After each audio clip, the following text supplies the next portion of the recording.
And we will begin with the yes sir, दिख रही chapter. है। रिवाइज करते हैं लास्ट क्लास का, मेजरमेंट्स एंड एरर्स। तो ये चैप्टर क्यों पढ़ रहे हैं? सबसे पहली बात तो क्योंकि there are many experiments involve in physics. हमें एक्सपेरिमेंटल मेजरमेंट लेने पड़ते हैं कुछ कुछ क्वांटिटीज़ के। तो हम परफेक्ट एरर नहीं ले पाते, हो सकता है कि कुछ अनसर्टेनिटी हो उसको लेने में। जैसे फॉर एग्जांपल हमारे पास ये एक सेंटीमीटर स्केल था। हमने ये ग्रीन कलर का ऑब्जेक्ट नापा जो 7 और 8 के बीच में। तो हम प्रिसाइजली नहीं बोल पाएंगे कि 7 पॉइंट कितना है, 100% बोल पाएंगे कि 7 है या 8 के बीच में, लेकिन ये नहीं बोल पाएंगे कि कितना है। तो हम अगर इसको लिखें ऐसा 7.5, तो 7 तो सर्टेन है, 0.5 अनसर्टेन है ना।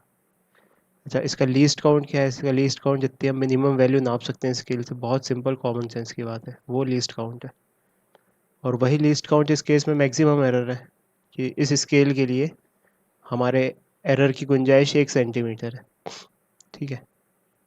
सिमिलरली अगर मिलीमीटर स्केल होता, मिलीमीटर की मार्किंग होती और ये ग्रीन ऑब्जेक्ट यहाँ पे कहीं आ रहा होता 3.3 और 3.4 के बीच में, तो हम बोलते हैं इसका लीस्ट काउंट 1 मिलीमीटर है, दैट इज 0.1 सेंटीमीटर।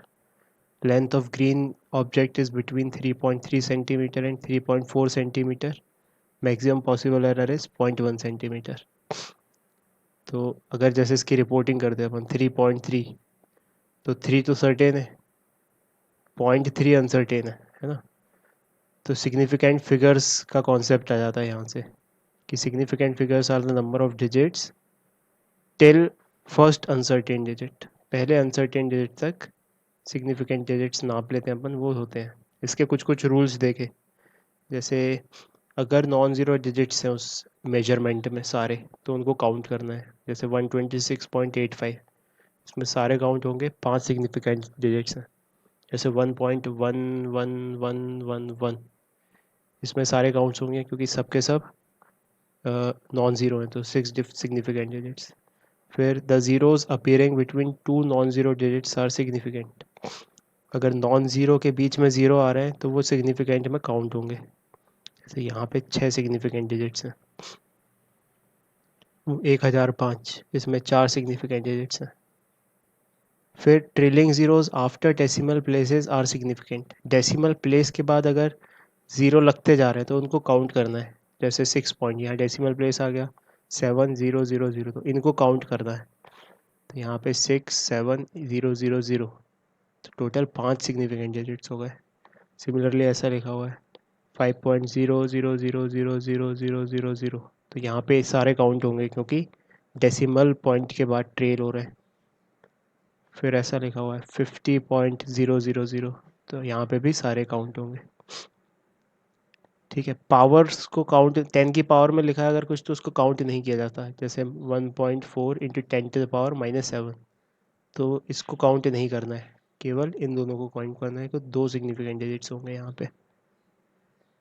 फिर आ जाते हैं कि अगर स्पेशली नंबर 1 से कम है, if a measurement is less than 1, then all zeros occurring to the left of the least non-zero digits are not significant। यानी कि 0.0048 में ये नंबर 1 से कम है, तो ये नॉन ज़ीरो यहाँ से शुरू हो रहा है, तो लेफ्ट हैंड साइड वाले ज़ीरोज़ को काउंट नहीं करना है। सिमिलरली 0.178 में ये वाला ज़ीरो काउंट नहीं होगा, तो 3 सिग्निफिकेंट डिजिट्स। लेकिन ऐसा आ गया 10.0078, तो अब ये 1 से कम नहीं है, तो अब सारे काउंट होंगे, 1 2 3 4 5 6, तो 6 सिग्निफिकेंट डिजिट्स। ठीक है। अगर यूनिट चेंज कर रहे हैं किसी क्वांटिटी की, तो सिग्निफिकेंट फिगर्स चेंज नहीं होंगे। जैसे 7.2 को हम 7.2 सेंटीमीटर को 72 मिलीमीटर लिख सकते हैं, या 0.0000072 किलोमीटर्स लिख सकते हैं। तीनों ही केस में 2 सिग्निफिकेंट डिजिट्स रहेंगे। नैनोमीटर में लिखना है तो ऐसे 10 की पावर 8 चढ़ा के 7.2 लिख सकते हैं, तब भी 2 सिग्निफिकेंट डिजिट्स रहेंगे क्योंकि 10 की पावर को काउंट नहीं करते। ठीक है। उसके बाद अगर नंबर में डेसिमल नहीं है, ठीक है, डेसिमल नहीं है, विदाउट डेसिमल है, तो फिर ट्रेलिंग ज़ीरोज़ को काउंट नहीं करना है। जैसे ये क्या लिखा है 720000, तो यहाँ पे इनको काउंट नहीं करना है इन ज़ीरो को, तो कोई डेसिमल पॉइंट नहीं है, तो 2 सिग्निफिकेंट डिजिट्स। ठीक है। This also sometimes causes because of change of unit. ऐसा क्यों होता है? यूनिट चेंज करने की वजह से। जैसे 264 मीटर है, इसको हम सेंटीमीटर में लिख सकते हैं 26400 सेंटीमीटर, 264,000 मिलीमीटर। तो इन तीनों ही केसेस में 3 सिग्निफिकेंट डिजिट्स है ना। पावर चेंज कर दिया जाए 8.200 इंटू 10⁴। अब यहाँ पे काउंट करेंगे तो 1 2 3 4, डेसिमल के बाद वाले ज़ीरो काउंट होंगे तो 4 सिग्निफिकेंट डिजिट्स हैं। यहाँ पर 8.20 तो 3 सिग्निफिकेंट डिजिट्स हैं। यहाँ पर 8.2 यानी कि 2 सिग्निफिकेंट डिजिट्स हैं। अच्छा, अगर कोई एग्जैक्ट मेजरमेंट है, मतलब हमें 100% प्रेसिजन के साथ पता है कि कितना वैल्यू है उस चीज़ की, मतलब कि there is no error involve, कोई गलती हो ही नहीं सकती काउंट करने में, तो वहाँ पे इनफाइनाइट सिग्निफिकेंट आ जाते हैं डिजिट्स, है ना। मतलब ये थ्योरेटिकल कॉन्सेप्ट है। इनफाइनाइट सिग्निफिकेंट डिजिट्स का मतलब होता है कि there the significance is infinite. तो 10 बनाना है, जैसे 10 केले हैं तो उसमें एरर की कोई गुंजाइश ही नहीं है ना। 46 स्टूडेंट्स क्लास में, उसमें एरर की कोई गुंजाइश ही नहीं है। ठीक है, तो इनफाइनाइट सिग्निफिकेंट डिजिट, जैसे speed of light in vacuum, ये कांस्टेंट चीज़ है तो इसमें एरर की कोई गुंजाइश ही नहीं है। तो इनफाइनाइट सिग्निफिकेंट फिगर्स होंगे ऐसे मेजरमेंट्स में। पाई, पाई की वैल्यू लेकिन 3.14, तो ऐसे इन्फिनिटी तक चलती रहेगी, तो यहाँ पे भी इनफाइनाइट सिग्निफिकेंट डिजिट्स है। तो कुछ कुछ एग्जांपल देख लिए थे, सबने चिल्ला चिल्ला के इसका बता दिया था। दो एक्सरसाइज मिली थी सॉल्व करने के लिए, 2.1 और 2.2, है ना। ये 110 मिनट नहीं 10 मिनट होगा, 10 मिनट में सॉल्व हो गई होंगी। किस किस ने सॉल्व नहीं की बताओ ज़रा।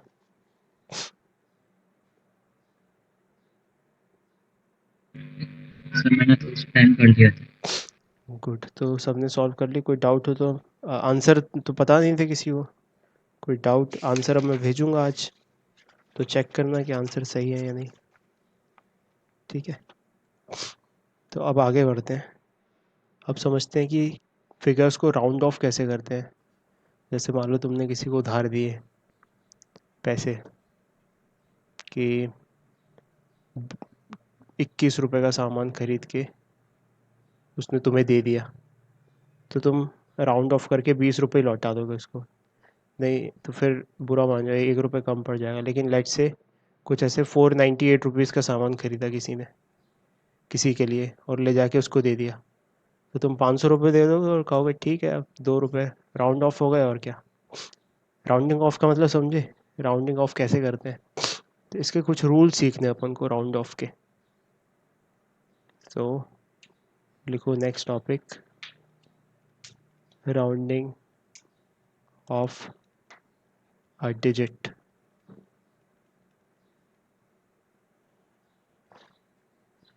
ठीक है, तो जैसे फॉर एग्जांपल, पहले तो मैं समझा देता हूँ, अभी लिखने की ज़रूरत नहीं है, अभी समझने की ज़रूरत है। सारे पॉइंट्स अपन डिटेल में लिख लेंगे। तो जैसे फॉर एग्जांपल हमारे पास एक नंबर है 6.24। सर स्क्रीन नहीं दिख रही है। स्क्रीन नहीं दिख रही?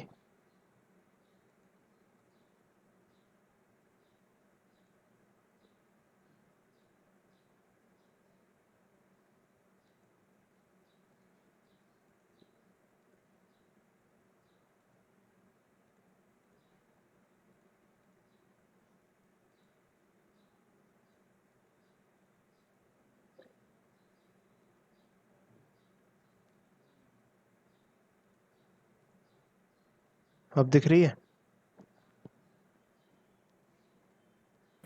यस सर, दिख रही है। हाँ अब देखिए sir.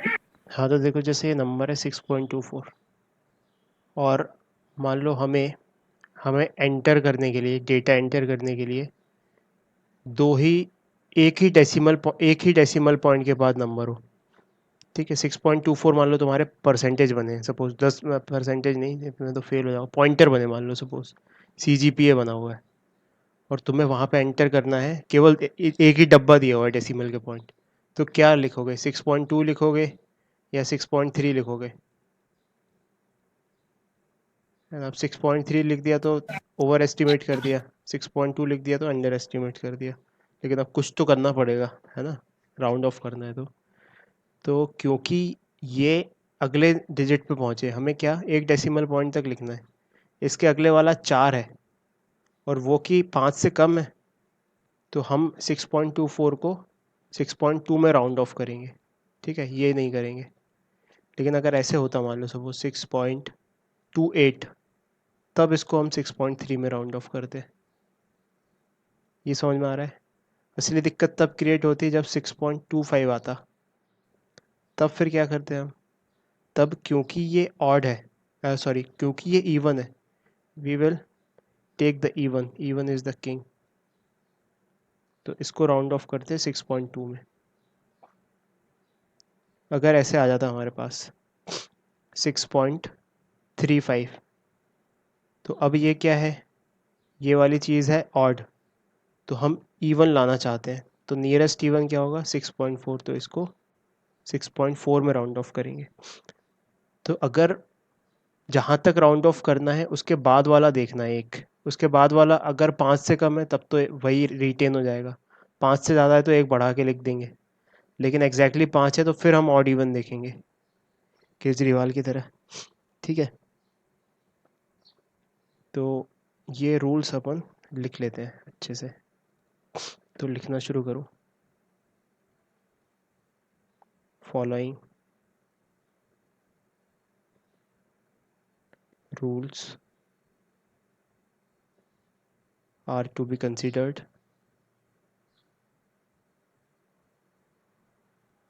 while rounding off any digit, किसी भी डिजिट को राउंड ऑफ करने के लिए ये रूल कंसीडर करने हैं। पहला rule, if the number lying to the right of if the number lying to the right of cutoff digit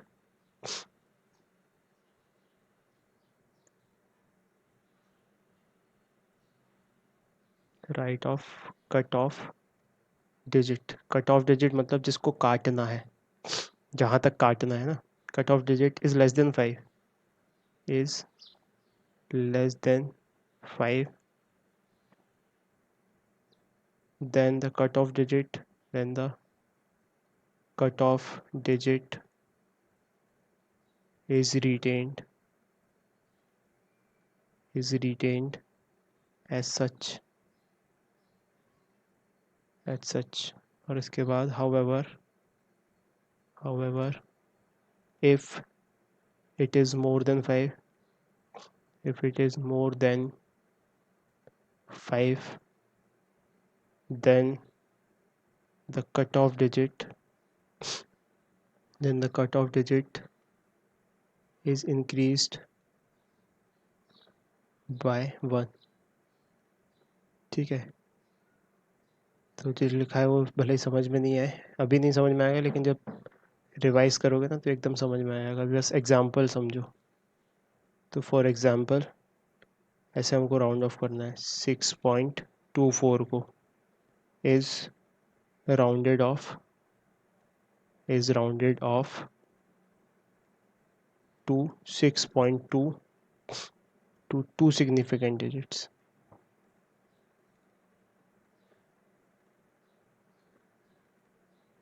ठीक है, तो अगर ये एक 6.24 दिया हुआ था और दो डिजिट्स में, 2 सिग्निफिकेंट डिजिट्स में इसको राउंड ऑफ करना होता, तो हम 6.2 लिख देते। क्यों? क्योंकि ये वाला कम है 5 से, ये कट ऑफ डिजिट इसकी बात कर रहे हैं, ये this is the cut off digit.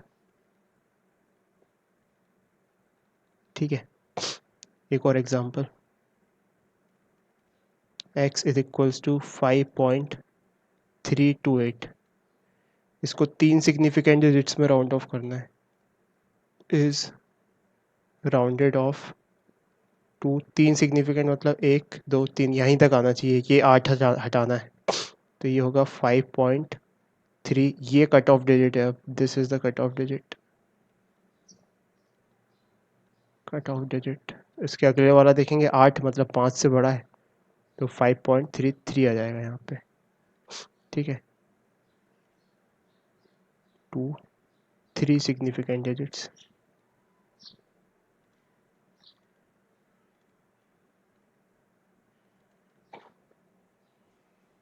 ये हो गया अपना पहला रूल. होपफुली ये समझ में आ गया होगा. सेकंड,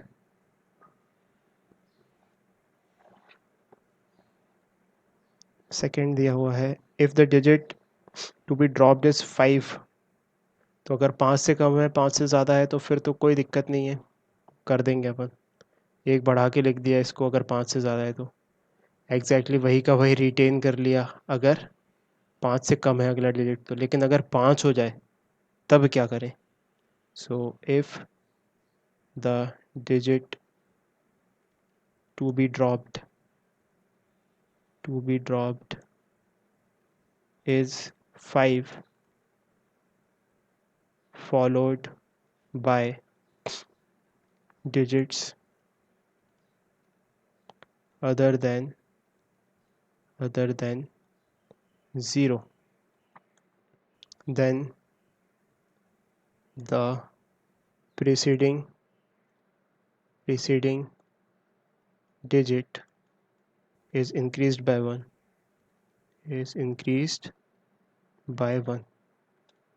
कहने का मतलब एग्जाम्पल, अगर हमारे पास ऐसा है कुछ x इज इक्वल्स टू 14.252 और इसको राउंड ऑफ करना है 3 सिग्निफिकेंट डिजिट्स में, 3 सिग्निफिकेंट डिजिट्स में राउंड ऑफ करना है.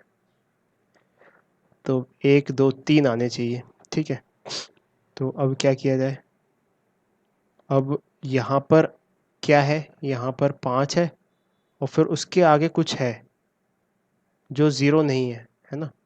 ये यहाँ तक हमें राउंड ऑफ करना है, यहाँ तक. और उसके आगे 5 है. अगर 5 की जगह 6 होता सपोज, तब तो 14.3 लिख देते, कोई दिक्कत नहीं है. अगर 3 होता 14.23 तब 14.2 लिख देते, लेकिन 5 है तो अब इसको नहीं देखेंगे, अगले वाले को देखेंगे. अब अगला वाला क्या है? अगला वाला 0 से बड़ा है, दिस इज़ ग्रेटर देन 0, तो हम एक बढ़ा के लिख देंगे. तो इसका आंसर होगा 14.3. 3 सिग्निफिकेंट डिजिट्स में ऐसे राउंड ऑफ हो जाएगा ये. ठीक है, ये समझ में आया क्या? एक और एग्जांपल देता हूँ तब आएगा मज़ा.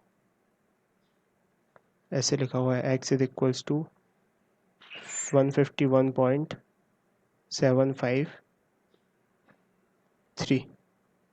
इसको हमें 1 2 3 4 सिग्निफिकेंट डिजिट्स में राउंड ऑफ करना है. तो 1.151.7 में डिलेमा आ रहा है अब, है ना. यहाँ पे आखिरी टर्म लिखनी है. तो देखा आगे क्या है? 5, और 5 के आगे 0 नहीं है, मतलब बड़ा है 0 से, तो क्लियरली लिख देंगे यहाँ पे 151.8. यह आया समझ में?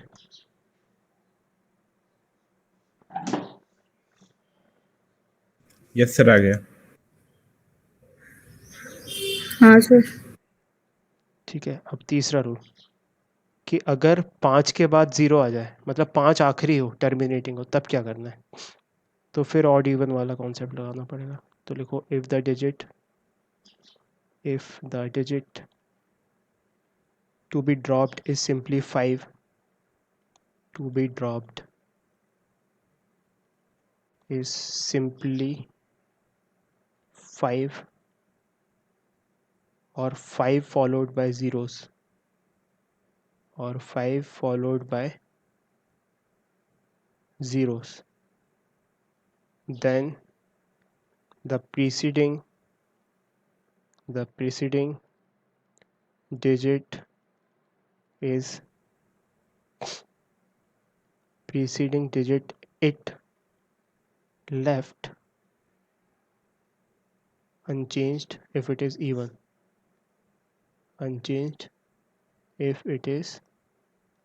even, कहने का मतलब एग्जाम्पल कि जैसे हमारे पास है x इज इक्वल्स टू 6.250 और इसको राउंड ऑफ करना है हमें 2 सिग्निफिकेंट डिजिट्स. तो 1 और 2 आने चाहिए बस. तो 6 पॉइंट लिखा. अब ये जो आखिरी चीज़ है ये क्या आएगी, इसको सोचना है. तो इसको सोचने के लिए हमने इस पे गौर किया. ये 5 है और 5 के आगे अब 0 है, मतलब कि अब यहाँ से तय नहीं हो सकता कुछ। तो अब क्या करें, डिलेमा में फंस गए। तो अगर ये इवन है, दिस इज़ इवन, तो हम वही का वही रिटेन कर देंगे।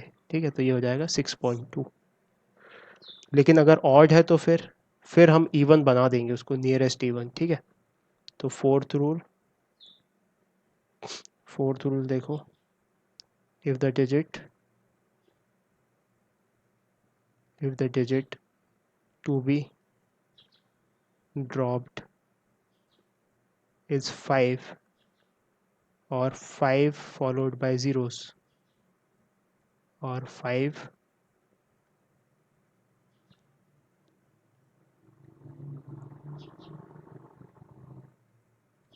Followed by zeros।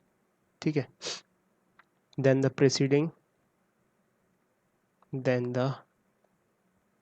preceding digit is raised by 1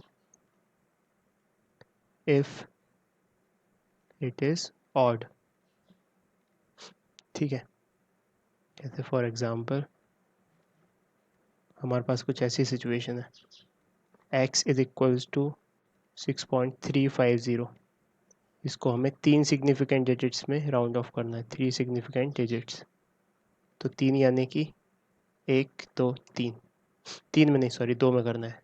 3 में तो फिर वो 6.35 ही हो जाएगा, 2 में करना है। ठीक है, तो अब 2 में करने के लिए पहला तो 6 लिख दिया, कोई दिक्कत नहीं है। तीसरा लिखने के लिए आगे वाला नंबर देखा तो 5 है, अब डिलेमा में फंस गए। और उसके आगे 0 है, मतलब अब कुछ तय नहीं कर सकते। तो अब क्या करना है, हमें इवन चढ़ाना है यहाँ पे। तो क्योंकि ये ऑड है, ऑड से नियरेस्ट इवन क्या होगा, 4, सो इट विल बी 6.4। 6.2 तो होगा नहीं, क्योंकि 6.2 तो, अभी सोचो इसको ऐसे, 6.2 और 6.4, तो ज़्यादा करीब कौन है, ज़्यादा करीब ये है। तो ये नहीं होगा, ये होगा। ठीक है, आया समझ में।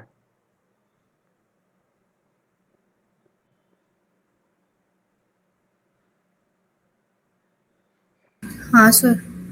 अब इसके कुछ, इन 4 रूल्स के तुम्हें राउंड ऑफ करके बताना है ना। मैं कुछ एग्जांपल लिख रहा हूँ यहाँ पे, तुम्हें अपनी अपनी नोटबुक में आंसर लिखने हैं और फिर बताना है कि क्या आंसर होगा।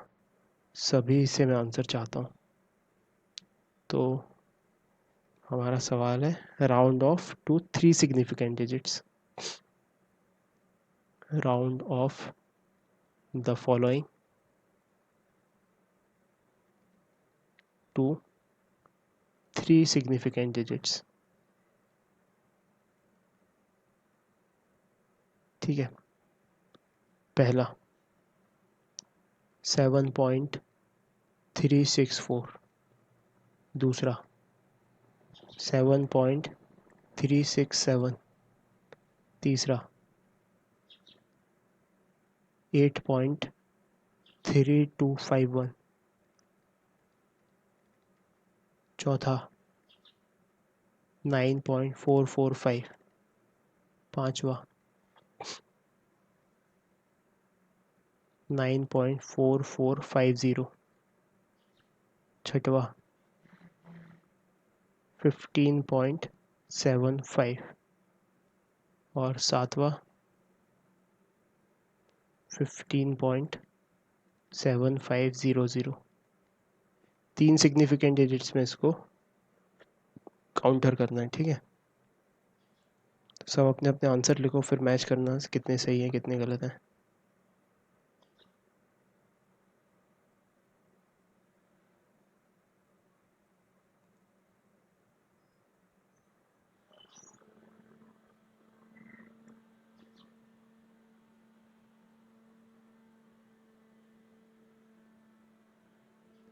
तो सबको 3 सिग्निफिकेंट डिजिट्स में राउंड ऑफ करना है, तो पहले पे फोकस करते हैं। 3 मतलब कि यहाँ तक। ठीक है, तो 7.3, अब आखिरी ये लिखना है, तो अब इसको सोचना पड़ेगा क्या लिखें, 6 लिखें या 7 लिखें। तो ये 4 है, तो ये 6 आ जाएगा। ठीक है, सेकेंड को देखा, 3 तक करना है, तो लिखेंगे 7.3। आखिरी को सोचा,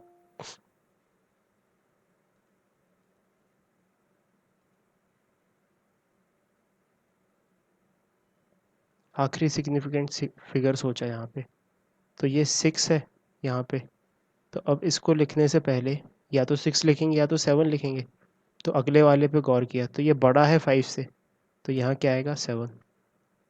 ठीक है, थर्ड पे आ गए। थर्ड में क्या बोल रहा है, 3 तक राउंड ऑफ करना है। तो 8.3 तो हो गई।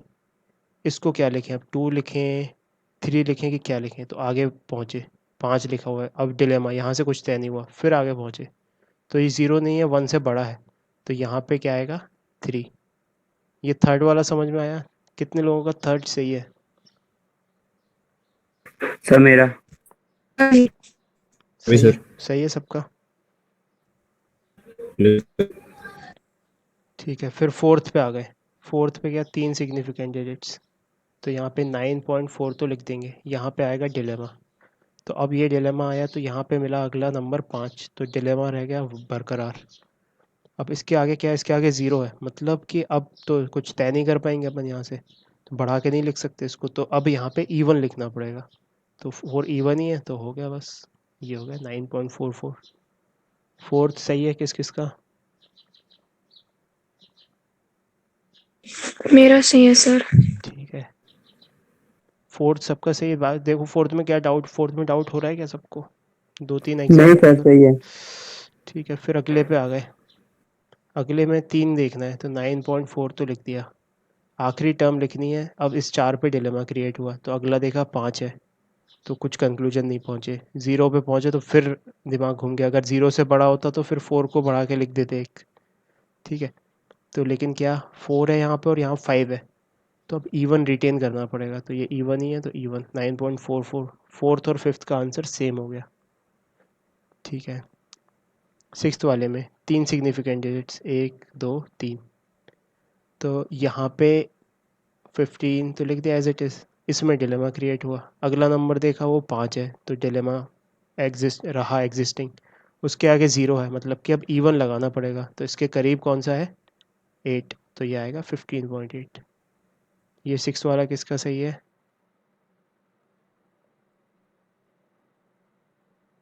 सिक्स वाला अगर सही हो गया मतलब तुम्हें समझ में आ गया।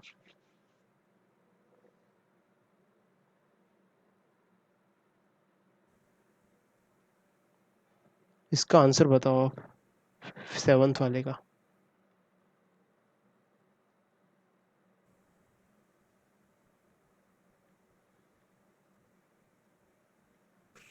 सर आपकी आवाज नहीं आ रही। हेलो, अब आ रही है बस? हाँ अब आई। हाँ, सिक्स वाला कितने लोगों का सही हुआ? सर मेरा सही है। अच्छा, तो सिक्स सही हो गया, मतलब कि तुम समझ गए इवन ऑट कहाँ लगाना है।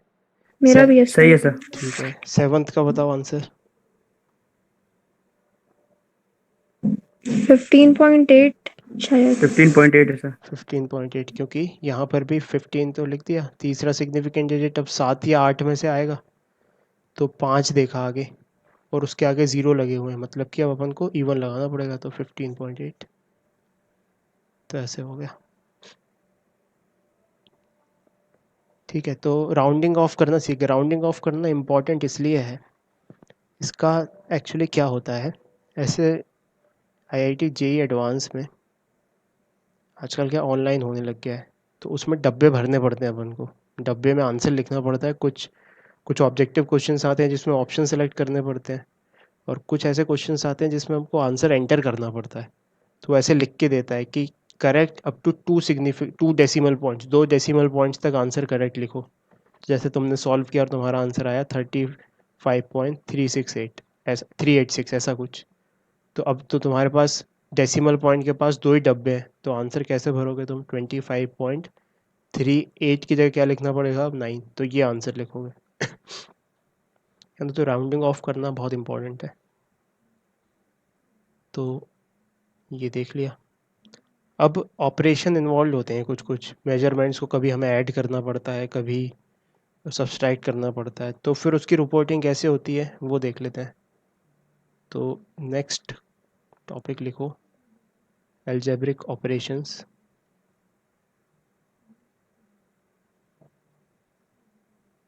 Algebraic operations with significant figures. with significant figures.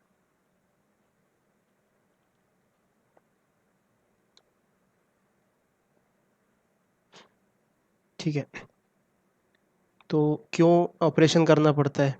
जैसे फॉर एग्ज़ाम्पल हमारे पास कुछ ऐसा एक्सपेरिमेंट आया जिसमें दो रजिस्टर सीरीज़ में लगे हुए हैं। तो एक का रेजिस्टेंस है R1, एक का रेजिस्टेंस है R2। तो इक्विवेलेंट रेजिस्टेंस निकालने के लिए R1 R2 करना पड़ेगा, तो कौन R1 प्लस R2 करना पड़ेगा।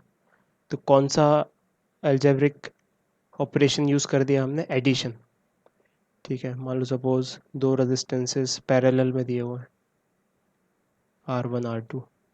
हमसे पूछा गया कि कैलकुलेट करो R इक्वलेंट, तो हम करेंगे R1 R2 upon R1 plus R2। तो अब यहाँ पे हमने क्या किया, यहाँ पे न्यूमरेटर में तो हमने दो नंबर्स का मल्टीप्लिकेशन किया, प्रोडक्ट, और डिनोमिनेटर में हमने दो का एडिशन किया।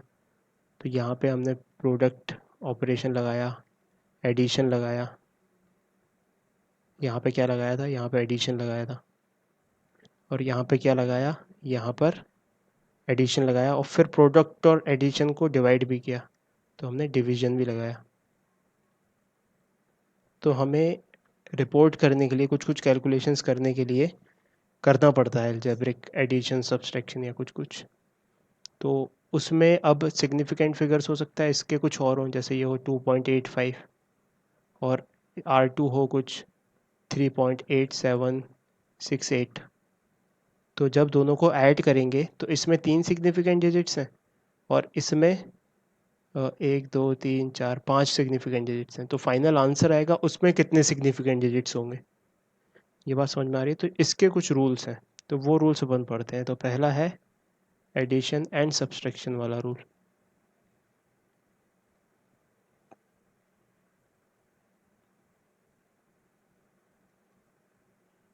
एडिशन एंड सब्सट्रैक्शन कि अगर हम दो नंबर्स को ऐड या सब्सट्रैक्ट कर रहे हैं तो डेसिमल पॉइंट के बाद जिसमें सबसे कम सिग्निफिकेंट डिजिट्स हैं, अच्छे से सुनना, डेसिमल पॉइंट के बाद जिस नंबर में सबसे कम सिग्निफिकेंट डिजिट्स हैं वो आंसर में सिग्निफिकेंट डिजिट्स आएंगे डेसिमल पॉइंट्स में।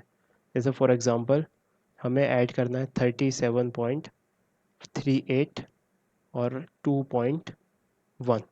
ठीक है, तो इनको ऐड कर लो सबसे पहले, तो नॉर्मली जैसे करते हैं। तो इसको ऐड किया, 8 आया, यहाँ पे 4 आया, यहाँ पे 7 और 2 9 आया, और यहाँ पे 3 आया। ठीक है, अब पहले नंबर पे गौर किया, डेसिमल पॉइंट के बाद कितने सिग्निफिकेंट डिजिट्स हैं? यहाँ पर 2, यहाँ पर कितने हैं? 1 सेकेंड वाले में। तो जो फाइनल आंसर आएगा उसमें कितने होने चाहिए? उसमें डेसिमल पॉइंट के बाद 1 होना चाहिए। ये समझ में आ रहा है? तो हम इसको राउंड ऑफ करेंगे इस तक, तो लिखेंगे 39.5, ये आंसर रिपोर्ट करेंगे, क्योंकि डेसिमल पॉइंट के बाद आंसर में केवल एक ही सिग्निफिकेंट डिजिट आना चाहिए, क्योंकि एक जो नंबर था उसमें least significant number of digits after decimal point एक था, है ना। टोटल सिग्निफिकेंट फिगर्स की बात ही नहीं कर रहे हैं इधर। मान लो सपोज ऐसा होता 278.131786 और इधर होता 0.1, इनको हम सब्सट्रैक्ट कर रहे होते, तो ये आता आंसर 6, 8, 7, 1, दो में से एक गया 1, 278 पॉइंट, इतना आंसर आता एक्चुअल कैलकुलेशन से। लेकिन रिपोर्ट करते टाइम हमें कंपेयर करना पड़ेगा कि पहले नंबर में कितने सिग्निफिकेंट डिजिट्स हैं। पहले नंबर में डेसिमल के बाद 4 सिग्निफिकेंट है और दूसरे नंबर में 1 है, तो फाइनली आंसर में कितने होना चाहिए? 1 होना चाहिए। तो इसका आंसर इस तरीके से रिपोर्ट करेंगे 278.1। अब ये 1 है यहाँ पे, अगला 7 है, तो कोई दिक्कत ही नहीं है, 1 से जजमेंट कर लिया कि ये हो जाएगा अपना 1.1, राउंड ऑफ कर दिया इसको यहाँ तक। तो इस रूल को लिख लेते हैं अच्छे से कि suppose in the measured value, suppose in the measured value to be added or subtracted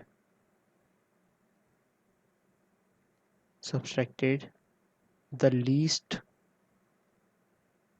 number of digits the least number of digits after the decimal is n. After the decimal is n, then in the sum or difference,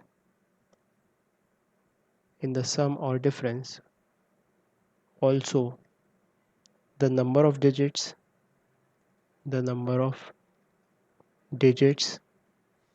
after the decimal should be n,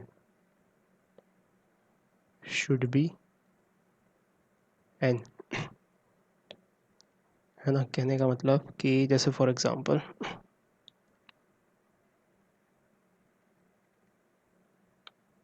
ये add करना है हमें 1.2 plus 3.45 plus 6.789, ठीक है। इनको add करना है और फाइनली हमें आंसर बताना है करेक्ट सिग्निफिकेंट डिजिट्स में। तो शुरू होगा। सबसे पहले तो कैसे ऐड करो, जैसे नॉर्मली हम ऐड करना जानते हैं वैसे कर दो। 1.2 है एक, 3.45 और तीसरा नंबर है 6.789। तो ऐड किया 9, 8 और 5 13, 1 2 3, 3 और 4 7, 7 और 7 14, 1 1 2 3 4 5, 5 एंड 6 11, ठीक है। अब इसको हमें राउंड ऑफ करना पड़ेगा। अब वो राउंड ऑफ कैसे करना है, डेसिमल पॉइंट के बाद इसमें कितने सिग्निफिकेंट डिजिट है, एक, इसमें कितने हैं, दो, इसमें कितने हैं, तीन, तो इसमें कितने आने चाहिए, लीस्ट, यानी कि there should be one significant digit after decimal point. क्यों, क्योंकि इसमें एक था 1 आफ्टर डेसिमल पॉइंट, इसमें कितने थे, इसमें 2 आफ्टर डेसिमल पॉइंट, इसमें कितने थे, इसमें 3 आफ्टर डेसिमल पॉइंट। तो लीस्ट क्या है, लीस्ट है एक, सबसे कम एक है, तो इसमें आंसर में फाइनली हमें लीस्ट सिग्निफिकेंट डिजिट में लिखना पड़ेगा। तो क्या लिखेंगे इसको, मतलब इसको यहाँ तक राउंड ऑफ करना है, तो दैट विल बी 11.4। अगला 3 है तो 4 रिटेन रहेगा, क्योंकि 3 5 से छोटा है, तो आंसर हो जाएगा ये। This is the final answer. ये आया समझ में।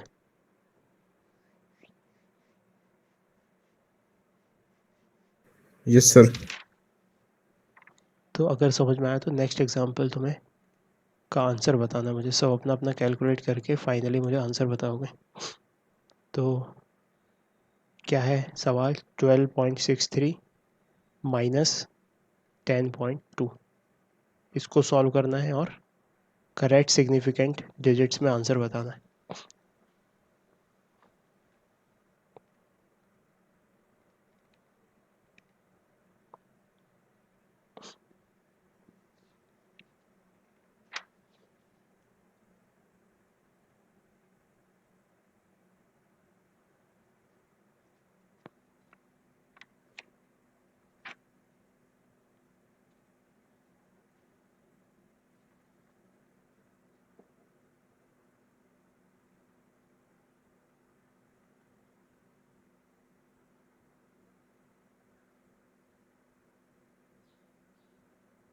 Two point four 2.4। तो देखो इसमें क्या करो, सबसे पहले 12.63 माइनस 10.2, तो नॉर्मली जैसे अपन करते हैं पहले वैसे ही कर दो। तो 3 में से 0 गया, 3 बचा, 6 में से 2 गया, 4 बचा, ये 2.43। अब इसमें डेसिमल पॉइंट के बाद कितने हैं, 2, और इसमें है 1, तो इसमें कितने आने चाहिए, एक लीस्ट। तो अब इसको अगर राउंड ऑफ करेंगे तो कितना आएगा, 2.4। तो ये आंसर आ गया, है ना। तो हमें डेसिमल पॉइंट के बाद देखना है, डेसिमल पॉइंट से पहले कोई मतलब नहीं है एडिशन और सब्सट्रैक्शन में। अब नेक्स्ट जो हम देखने वाले हैं ऑपरेशन, दैट इज़ मल्टीप्लिकेशन और डिवीजन, उसमें ओवरऑल सिग्निफिकेंट फिगर्स काम आएंगे, ठीक है। तो नेक्स्ट आगे बढ़ते हैं, नेक्स्ट ऑपरेशन देखते हैं कि अगर मल्टीप्लिकेशन या डिवीजन कर रहे हैं तो कैसे काउंट करना है। तो लिखो मल्टीप्लिकेशन एंड डिवीजन। मल्टीप्लिकेशन और डिवीजन लिखो क्योंकि दोनों में सेम रूल ही अप्लाई होता है। तो अब जैसे हम मल्टीप्लाई करते हैं वैसे नॉर्मली मल्टीप्लाई कर दिया, 1.2 मल्टीप्लाइड बाय 3 कर रहे हैं जैसे, ठीक है। तो 3 2 ज़ा 6, 3 1 ज़ा 3, 3.6 आया। अब इसमें ओवरऑल सिग्निफिकेंट डिजिट्स कितने हैं? इसमें ओवरऑल सिग्निफिकेंट डिजिट्स 2 हैं। इसमें ओवरऑल सिग्निफिकेंट डिजिट्स कितने हैं? 1 है। तो लीस्ट कौन है? लीस्ट है 1। यानी कि इसमें कितने आने चाहिए? इसमें आने चाहिए 1। तो इसको कहाँ तक राउंड ऑफ करना है? केवल एक नंबर तक। तो दैट विल बी 4। आया समझ में ये? इसमें ओवरऑल सिग्निफिकेंट डिजिट्स देखते हैं, डेसिमल पॉइंट के बाद नहीं, ओवरऑल। यहाँ पे हम क्या देख रहे हैं? Overall significant figures. ठीक है, कोई एग्जांपल लेते हैं।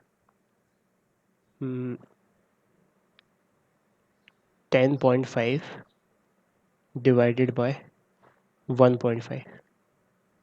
10.5 को 1.5 से डिवाइड करना है। तो किया 10.5 को 1.5 से, तो ये कितना था? 7 से जाता है ये, तो 7 से चला जाएगा ये, ठीक है। तो इसकी वैल्यू आएगी नॉर्मल कैलकुलेशन से 7। अच्छा, इसमें कितने सिग्निफिकेंट डिजिट्स हैं? 3। इसमें कितने? 2। तो हमें इसको किस में रिपोर्ट करना है? 2 सिग्निफिकेंट डिजिट्स में। तो आंसर कैसे लिखेंगे? ये तो एक ही सिग्निफिकेंट डिजिट्स है, तो अगर 7.0 लगा दिया तो 2 सिग्निफिकेंट डिजिट्स बन जाएंगे। तो इस तरीके से आंसर लिखा जाएगा इसका। तो इसका रूल लिख लेते हैं हम अपन। Suppose in the measured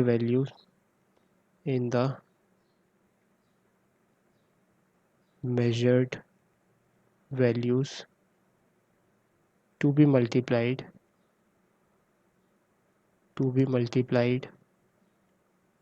or divided the least number of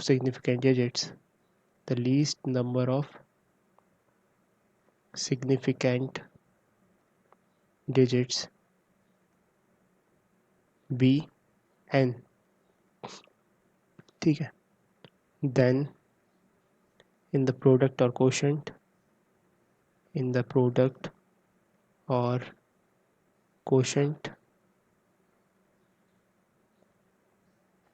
the number of significant digits should also be n। तो यहाँ पे ओवरऑल सिग्निफिकेंट डिजिट्स की बात की गई है। एडिशन और सब्सट्रैक्शन वाले रूल में डेसिमल पॉइंट के बाद वाले सिग्निफिकेंट फिगर की बात की गई थी। तो number of digits after the decimal point, ठीक है। तो यहाँ पे ओवरऑल की बात की गई है। तो एग्जांपल करते हैं। अब इसके आंसर तुम्हें खुद से कैलकुलेट करने हैं और फिर बताने हैं। 1.2 मल्टीप्लाइड बाय 36.72, इसको कैलकुलेट करो और आंसर बताओ।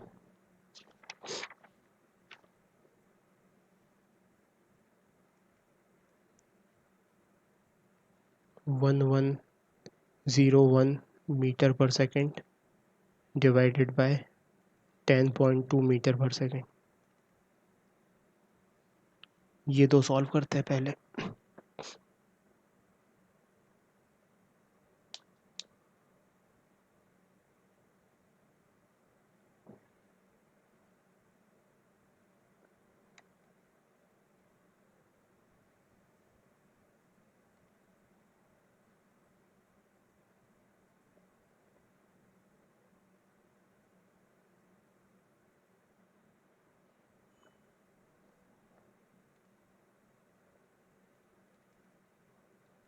तो सबसे पहले तो नॉर्मल तरीके से जैसे अपन मल्टीप्लाई करते हैं वैसे कर लिया। 36.72 मल्टीप्लाइड बाई 12, 12 2 ज़ा 24, 2 12 7 ज़ा 84, 84 85 86, 12 6 ज़ा 72, 72 और 8 80, 12 3 36, 37, 38, 39, 40, 41, 42, 43, 44, 44 और डेसिमल पॉइंट्स कितने के बाद एक यहाँ और दो यहाँ, तो 3।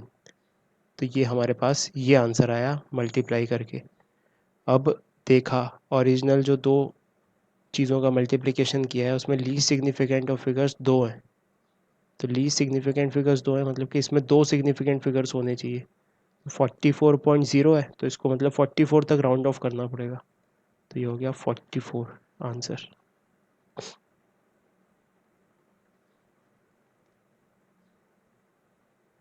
यह है समझ में?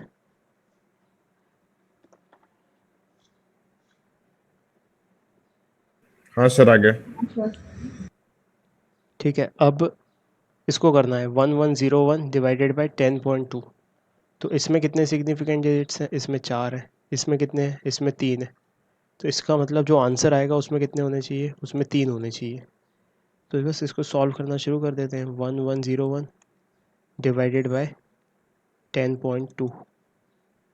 तो सबसे पहले किससे मल्टीप्लाई किया जाए? सबसे पहले मल्टीप्लाई किया जाए 102 है ये, तो 10 से मल्टीप्लाई किया जाए। 110 है ये ना, 10 से मल्टीप्लाई करेंगे तो ये आएगा 102। 102 आया तो फिर घटाया तो ये हुआ 1, ये हुआ 8।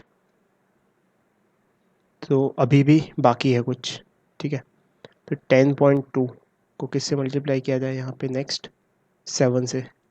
7 से किया तो आएगा 7 2 ज़ा 2.2, 7 टू द 2 नहीं, 7 2 ज़ा 14 और फिर आएगा 7 0 ज़ा 0 तो 1 और 7 ज़ा 71.4।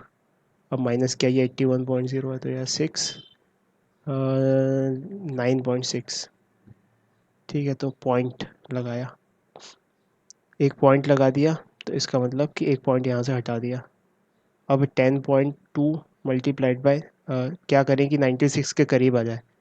तो 9 से लग रहा है तो 9 से किया तो क्या आया? ये 90.18, 91.8 आया ये। ठीक है, तो अब माइनस किया तो ठीक है, और भी आ जाएगा अब इसके बाद कुछ कुछ।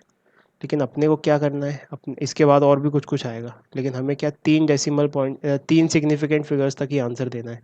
तो 1 2 3, तो 1 2 3 के और 0.9 लगा हुआ है तो राउंड ऑफ यहाँ तक करना पड़ेगा। तो इसका आंसर क्या आएगा? 108, क्योंकि अगला 0.9 है तो ये 5 से बड़ा है तो अब 7 राउंड ऑफ हो जाएगा 8 में। ये आंसर हो गया। ये आया समझ में?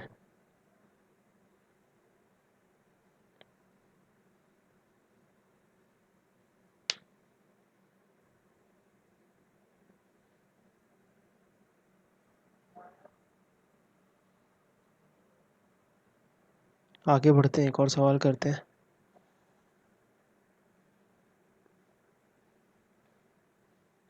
कि find volume of a cube of side a is equals to 1.4 into 10⁻⁻² metre. ठीक है, एक क्यूब है जिसका साइड दिया हुआ है तो हमें उसका वॉल्यूम बताना है। ठीक है, तो क्यूब का साइड एज दिया हुआ है तो उसका वॉल्यूम क्या होता है क्यूब का? क्यूब का वॉल्यूम होता है ए क्यूब। तो इसका मतलब इसका क्यूब करना पड़ेगा। ठीक है, तो क्या करना पड़ेगा? 1.4 इंटू 10⁻⁻² का क्यूब। तो 1.4 का क्यूब करेंगे मल्टीप्लाइड बाय 10⁻⁻² का क्यूब करेंगे और आंसर आएगा मीटर क्यूब में। ठीक है, तो शुरू होगा सॉल्व। इसको तो लिख दिया एज इट इज़, 10⁻⁻6 हो जाएगा, ये कोई दिक्कत नहीं है। और यहाँ पे 1.4 का क्यूब आएगा तो 1.4 इंटू 1.4, 14 का स्क्वायर होता है 196, 2 डेसिमल पॉइंट तो यानी कि 1.96 और एक 1.4 फिर है। तो किया सॉल्व, 4 6 24, 4 2 8, 4 9 ज़ा 36, 37, 38, 4 1 ज़ा 4, 5 6 7, फिर 196, 196, यहाँ पे 4, 8 और 6 14, 1 10 17 और 1 2 7, डेसिमल पॉइंट 1 2 3, डेसिमल पॉइंट आया यहाँ पे 2.744। ये वाली चीज़ आई है अपने पास 2.744। ठीक है, अब कैसे निकाला ये हमने? ये निकाला है a करके, मतलब 3 सेम चीज़ों का प्रोडक्ट किया है ना, एक ही चीज़ को 3 बार मल्टीप्लाई किया है। इसका मतलब जितने सिग्निफिकेंट डिजिट्स a में हैं उतने ही इसमें होने चाहिए। तो पावर का तो कोई सिग्निफिकेंट काउंट नहीं होता, तो इसका तो कोई काउंट नहीं होगा। इसमें कितने हैं? इसमें 2 सिग्निफिकेंट फिगर्स हैं। तो अगर इसमें 2 सिग्निफिकेंट फिगर्स हैं तो इसमें भी कितने होने चाहिए? 2। तो 2 होने चाहिए, मतलब कि 2 में राउंड ऑफ करना पड़ेगा। तो राउंड ऑफ करेंगे तो 2 पॉइंट, अब यहाँ पे 7 है, आगे वाला 4 है, मतलब 5 से कम है तो 7 ही रहेगा। तो 2.7 इंटू 10⁻⁻6 मीटर क्यूब, ये आंसर हो जाएगा। आई ये बात समझ में?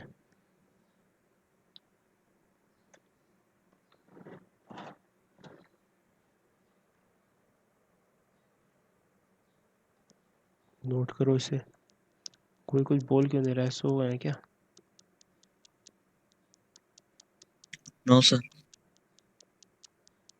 नो सर, जग रहे। आया ये समझ में? आया? हाँ सर, आ गया। ठीक है, तो एक और क्वेश्चन करेंगे फिर।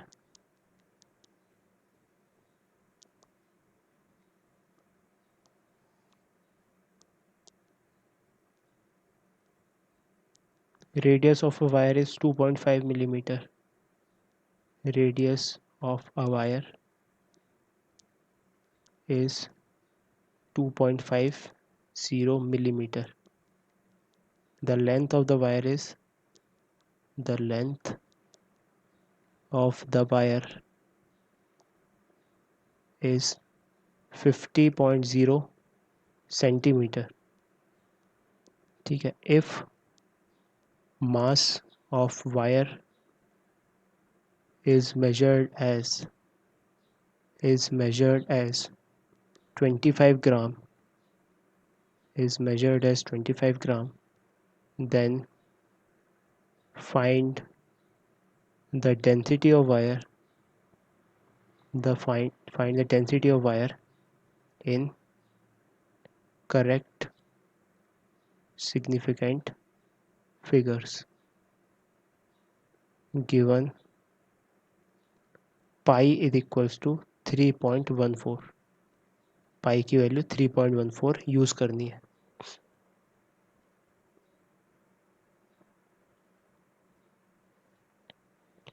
ठीक है, तो सवाल को पढ़ते हैं अच्छे से। सवाल में क्या दिया हुआ है? सवाल में दिया हुआ है radius of wire is 2.5 millimetre और length of wire is 50 centimetre. ठीक है, if mass of wire is measured as 25 gram, then find the density in correct significant figures. तो मास दिया हुआ है, अगर डेंसिटी निकल जाए किसी तरीके से, तो कैसे निकलती है डेंसिटी? Mass upon volume. तो फिर डेंसिटी को रिपोर्ट करना है हमें। तो वायर सिलेंड्रिकल शेप का है, दिख रहा है, जिसकी रेडियस कितनी है? रेडियस है 2.50 मिलीमीटर। ठीक है, और हाइट कितनी है, लेंथ कितनी है? लेंथ है 50.0 सेंटीमीटर। अच्छा, अब ये सेंटीमीटर में दिया है, ये मिलीमीटर में दिया, तो किसी एक यूनिट में कन्वर्ट कर लेते हैं। तो यूनिट में कन्वर्ट करने से डेसिमल जो अपने सिग्निफिकेंट फिगर्स हैं वो चेंज नहीं होते। तो इसको कर लेते हैं हम किस में चेंज? सेंटीमीटर में। सेंटीमीटर में चेंज करने के लिए क्या करना पड़ेगा? 10 से डिवाइड, यानी कि 0.25 सेंटीमीटर, 250 सेंटीमीटर। 3 सिग्निफिकेंट डिजिट्स थे यहाँ पे, 1 2 3, यहाँ भी 3 रहेगा, 1 2 3, तो कोई दिक्कत नहीं है। रेडियस इसका हो गया 0.250 सेंटीमीटर। अब इसका वॉल्यूम क्या होता है? वॉल्यूम होता है पाई r² h। तो पाई की जगह क्या लिखा, 3.14 आर स्क्वायर यानी कि 0.250 का स्क्वायर इंटू एच। एच क्या है, एच है अपना 50.0 सेंटीमीटर। ठीक है, तो सेंटीमीटर क्यूब में आ जाएगा फाइनली।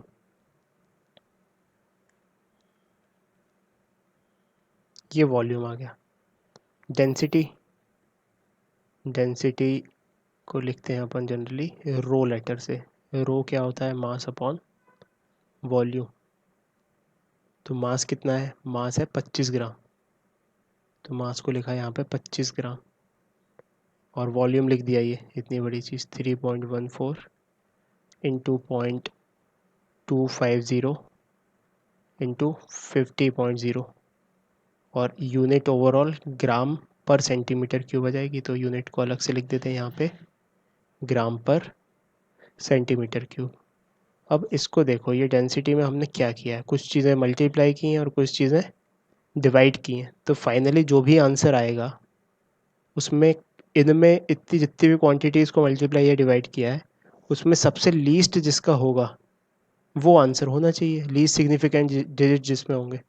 तो सबके सिग्निफिकेंट डिजिट्स मार्क करते हैं। इसमें कितने सिग्निफिकेंट डिजिट्स हैं, इसमें 2 हैं। इसमें कितने हैं, इसमें 3 है। इसमें कितने हैं, इसमें 3 है, 1 2 3। इसमें कितने हैं, इसमें भी 3 है, 1 2 3। तो सबसे मिनिमम कितने हैं, 2। इसका मतलब आंसर में कितने सिग्निफिकेंट डिजिट्स आने चाहिए, 2। तो यहाँ से हमने तय कर लिया कि the answer should have, the density should have 2 significant digits.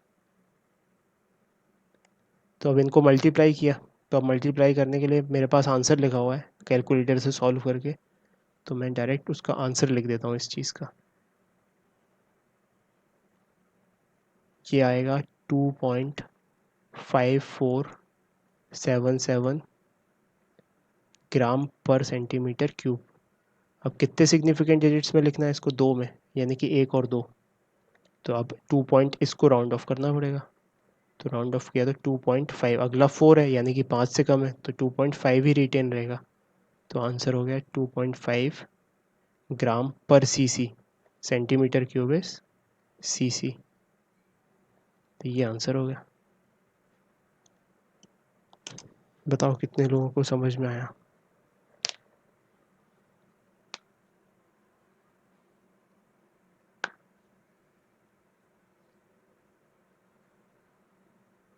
आ गया सर।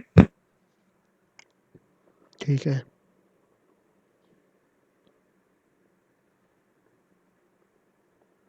तो कुल मिला के अगर एडिशन और डिवीजन है तो डेसिमल के पॉइंट के बाद वाले, डेसिमल पॉइंट के बाद वाले सिग्निफिकेंट फिगर्स को काउंट करना, और जिसमें लीस्ट है वो फाइनल आंसर में डेसिमल पॉइंट के बाद सिग्निफिकेंट फिगर्स होंगे।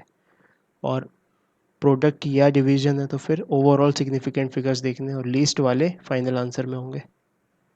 ठीक है, अब आगे बढ़ते हैं अपन एरर एनालिसिस पे। Next topic of this chapter is error analysis.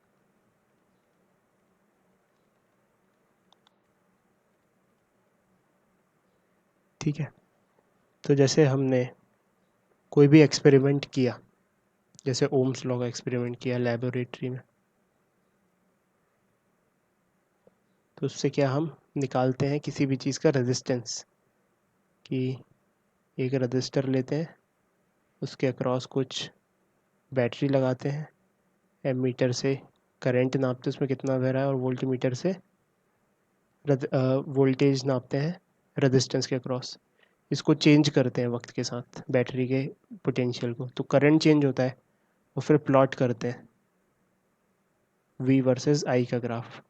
V versus I का ग्राफ प्लॉट करते हैं, और उसका जो स्लोप आता है वी अपॉन आई, वहाँ से हम डेल्टा वी बाई डेल्टा आई से रेजिस्टेंस रिपोर्ट करते हैं, है ना। तो मान लो कुछ आ गया रेजिस्टेंस 3 ओम, तो कुछ एरर भी इन्वॉल्व होती है, मतलब जैसे फाइनल अपन लिखेंगे आंसर या फाइनल रिपोर्टिंग करेंगे, तो हम उसकी कुछ एब्सोल्यूट वैल्यू लिखेंगे और साथ में कुछ एरर लिखेंगे ये हो सकता है 0.1 ओम का एरर हो, है ना। तो इस पे फोकस करो। हम किसी क्वांटिटी को रिपोर्ट करते हैं तो एक उसकी एब्सोल्यूट वैल्यू लिखते हैं, this is the absolute value, और एक उसकी एब्सोल्यूट एरर लिखते हैं, है ना। तो एब्सोल्यूट वैल्यू किस वजह से आती है, नॉर्मल हम जो कैलकुलेशन करते हैं। एब्सोल्यूट एरर किस वजह से आता है, हो सकता है कि कुछ मशीन में कुछ दिक्कत हो, या हमारी रीडिंग हम सही से ना ले पाए, कुछ रीडिंग गलत लिखा गई हो, तो हमें एब्सोल्यूट एरर भी रिप्रेजेंट करना पड़ता है। मतलब हम एग्जैक्ट आंसर नहीं बताते, हम रेंज बताते हैं। जैसे यहाँ पे क्या लिखा हुआ है, प्लस माइनस, इसका मतलब 3 में 0.1 ओम कम हो सकता है, या 3 में 0.1 ओम ज़्यादा हो सकता है। इसका मतलब 3.3 minus 0.1 is 2.9 ohm, and 3 plus 0.1 ohm is 3.1 ohm. मतलब कि हम आंसर दे रहे हैं कि इसमें के बीच में कुछ आंसर होगा, हमें पता नहीं वो कितना होगा, लेकिन इसके बीच में होगा कुछ। ये समझ में आ रहा है। तो हम ऐसे रेंज में ना लिखते हुए इस फॉर्म में लिखते हैं आंसर। रिपोर्टिंग हम ऐसे करते हैं, एब्सोल्यूट वैल्यू की वैल्यू कितनी आई उस मेजरमेंट की, और साथ में एरर भी रिपोर्ट करते हैं कि उसका एब्सोल्यूट एरर कितना है। ये बात समझ में आ रही है ना। तो यही एरर एनालिसिस होती है। इसी चीज़ को कैलकुलेट करने के लिए, to calculate this we perform error analysis.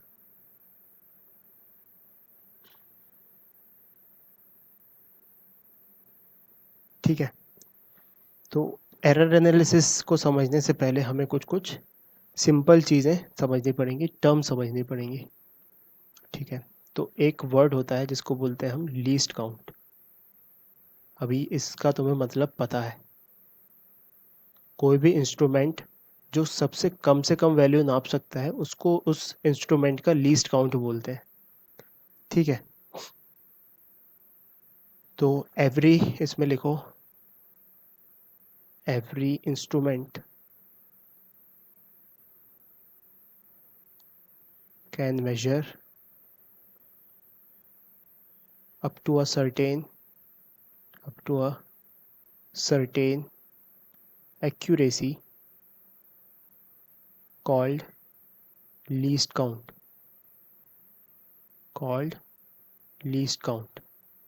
Short में LC बोलते हैं। ठीक है। या in other words, the smallest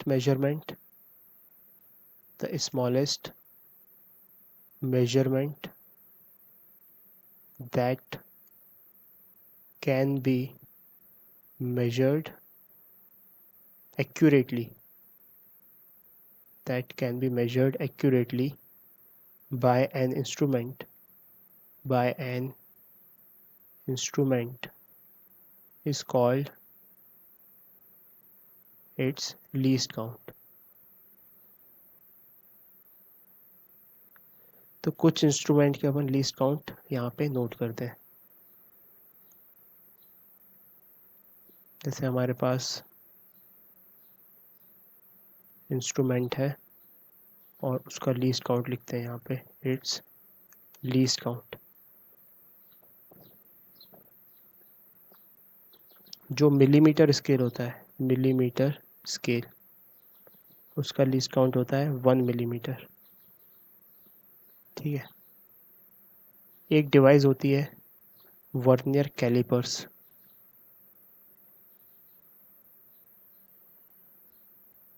ये थोड़ा और प्रिसाइजली मेजर कर पाता है, इसका लीस्ट काउंट होता है 0.1 मिलीमीटर। ठीक है। वर्नियर कैलिपर्स, ये वर्ड अभी हम पढ़ेंगे। ये हमारे एक्सपेरिमेंट, जब तुम अपने फिजिक्स की लैब में घुसोगे, होपफुली सितंबर अक्टूबर में जब स्कूल खुलेंगे, तो तुम्हें वर्नियर कैलिपर देखने को मिलेगा। उससे पहले वीडियो में देख लेंगे हम, तो कोई दिक्कत नहीं है। एक और डिवाइस होती है स्क्रू गेज। स्क्रू गेज और प्रिसाइजली नापता है, इसका होता है लीस्ट काउंट 0.01 मिलीमीटर। ठीक है। ठीक है। हमारे मोबाइल में जो स्टॉप वॉच होती है वो एक्यूरेटली 0.1 सेकेंड्स तक नाप लेती है।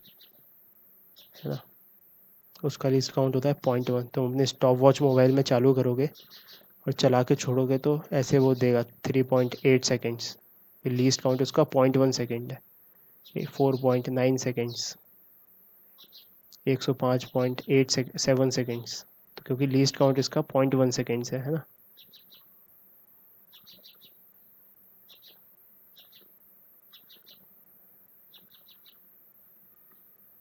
फिर जो टेम्परेचर थर्मामीटर आता है हमारे घरों में, उसमें सबसे छोटी रीडिंग 1 सेल्सियस की होती है। तो टेम्परेचर थर्मामीटर, उसका लीस्ट काउंट होता है 1 डिग्री सेल्सियस। ठीक है, तो लीस्ट काउंट क्या समझ गए? लीस्ट काउंट मतलब कि जो भी मेजरिंग इंस्ट्रूमेंट है वो कम से कम कितना नाप सकता है प्रेसिजन के साथ, है ना, मतलब उसकी सबसे छोटी यूनिट क्या है। ठीक है, अब आ जाते हैं हम नेक्स्ट पे कि लीस्ट काउंट की वजह से कुछ एरर जनरेट होता है। जैसे फॉर एग्जांपल, वही एग्जांपल हम फिर से लेते हैं एक और, कि हमारे पास सेंटीमीटर स्केल था जिसमें 10 डिवीज़न थी, 1 2 3 4 5 6 7 8 9 10। ठीक है, और हमारे पास कोई ऑब्जेक्ट था ग्रीन कलर का, वो यहाँ तक था लेट से। तो सेंटीमीटर मार्क है 0 1 2 3 4 5। ठीक है, तो अब हमें दिख गया यहाँ पर कि ये 4 और 5 के बीच में है। ठीक है, 4 और 5 के बीच में है अगर ये, तो कैसे इसका आंसर लिखेंगे? 4 point something, 4 point something centimetre, क्योंकि ये सेंटीमीटर स्केल है। असली आंसर इसका ये होगा। ठीक है, तो इसको रिपोर्ट कैसे करें? इसको रिपोर्ट ऐसे करेंगे कि 4 तो हमें प्रिसाइजली दिख रहा है, एरर इसमें लीस्ट काउंट की वजह से कितना इन्वॉल्व है? 1 centimetre. So we will write 4 plus minus 1 centimetre. इसका मतलब 4 में 1 जोड़ा तो 5, 4 से 1 घटाया तो 3, तो 3 से 5 के बीच में कुछ आंसर होगा इसका, वो हमें नहीं पता, है ना। तो इसका एरर कितना इन्वॉल्व हुआ? एब्सोल्यूट वैल्यू हो गई 4 और एरर इन्वॉल्व हो गया इसमें 1, तो रेंज आ गई इसकी 3 से 5 सेंटीमीटर के बीच में कुछ हो जाएगा ये। तो इस तरीके से अपन लीस्ट काउंट की वजह से एरर लिख देते हैं। ये एरर यहाँ पर लीस्ट काउंट ही है। ठीक है, तो इस चीज़ को हम बोलते हैं permissible error. This is called error due to least count is called a special name which is called permissible error. कहीं पे परमिसिबल एरर लिखा जाए इसका मतलब क्या है? वो लीस्ट काउंट ही है। ठीक है, तो इसको अपन सिस्टमेटिकली लिख लेते हैं। So write down permissible error.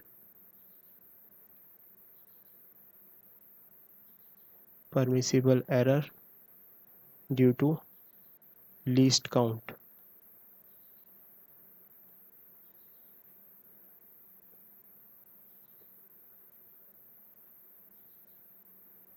तो इसमें लिखो error in measurement, in measurement due to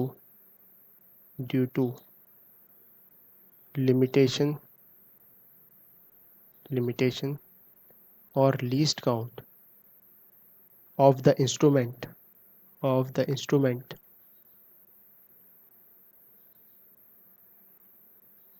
is called permissible error। permissible error। ठीक है, तो example, least count of a millimeter scale is 1 millimeter। therefore maximum permissible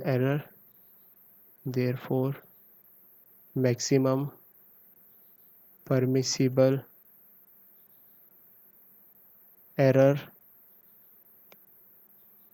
in the measurement of a length, in the measurement of a length by a millimeter scale, by a millimeter scale, may be 1 millimeter. ठीक है,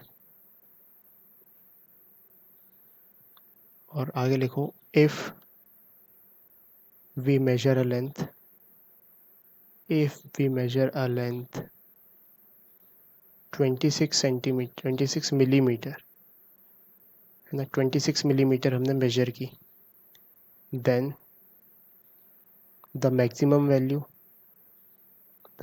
value will be 26 plus 1 millimeter, that is 27 millimeter, and minimum value will be 26 minus 1 millimeter,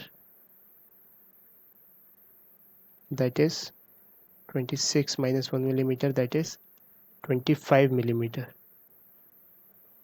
इसका मतलब उसकी length 25 से 27 के बीच में कुछ हो सकती है. तो बजाय ऐसे लिखने के हम डायरेक्टली इसको सिंपल तौर पे केवल ऐसे लिख सकते हैं, L is equal to 26 plus minus 1 millimetre. ठीक है,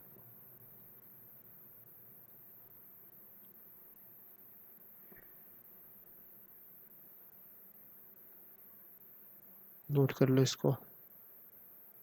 एक और एग्जांपल कि अगर कोई इंस्ट्रूमेंट है जिसकी लीस्ट काउंट पॉइंट इससे भी प्रिसाइज है, वो 1 मिलीमीटर से भी कम है, 0.1 मिलीमीटर है.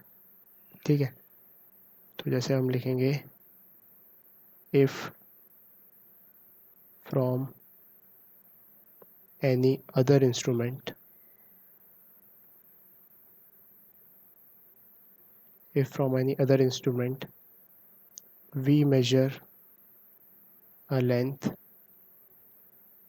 L is equals to 24.6 millimeter, 24.6 millimeter, then अब लीस्ट काउंट कितना हो गया इसका, लीस्ट काउंट इज 0.1 मिलीमीटर, क्योंकि यहाँ पे देखो डेसिमल पॉइंट के बाद तक भी मेजर कर रहा है.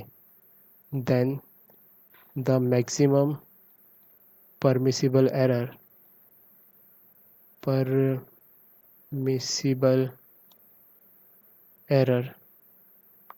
or least count from this instrument is 0.1 millimeter. So we can write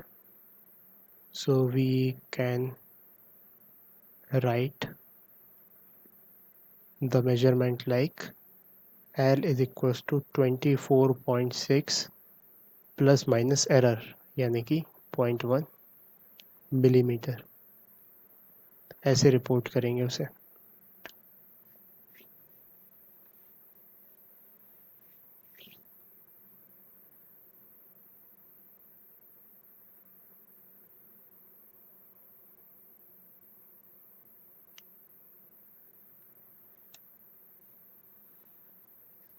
ठीक है, तो लीस्ट काउंट से संबंधित इस तरीके से हम एरर लिखेंगे. अब आगे बढ़ते हैं और पढ़ते हैं क्लासिफिकेशन ऑफ एरर्स, कि क्लासिफिकेशन कैसे करते हैं हम एरर्स का.